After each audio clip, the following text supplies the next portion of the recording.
মদিনাতে একটা মসজিদ দেখবেন, এটাকে বলে মসজিদ যুল কিবলাতাইন।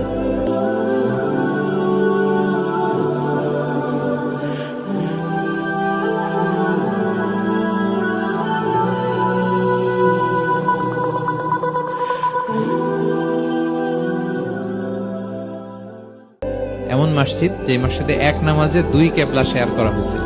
মানে এই আয়াত যখন নাজিল হলো, আল্লাহর হাবিব সাল্লাল্লাহু আলাইহি ওয়াসাল্লামের সাথে একজন নামাজ পড়ে যে ওই মসজিদে যে দেখে কিছু লোক নামাজ পড়তেছে ওই বাইতুল মুকদ্দাসের দিকে হয়ে, কারণ তখন পর্যন্ত ওইটাই কেবলা।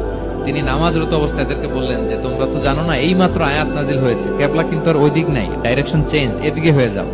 ইমাম সহ মুসল্লি সব ঘুরে নামাজের মধ্যে ওইদিকে হয়ে গেছে। তাহলে একই নামাজে দুইটা কেবলা শেয়ার করা হয়েছে, ফলে তখন থেকে মসজিদের নাম হয়ে গেছে মসজিদ যুল কিবলাতাইন, দুই কেবলাওয়ালা মসজিদ।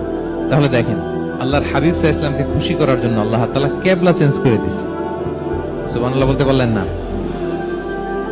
এভাবে যখনই আল্লাহর হাবিব সাল্লাল্লাহু আলাইহি ওয়াসাল্লাম বিষণ্ণ, চিন্তিত, মন খারাপ, ওনার মন ভালো করার দায়িত্ব নিয়েছে কে?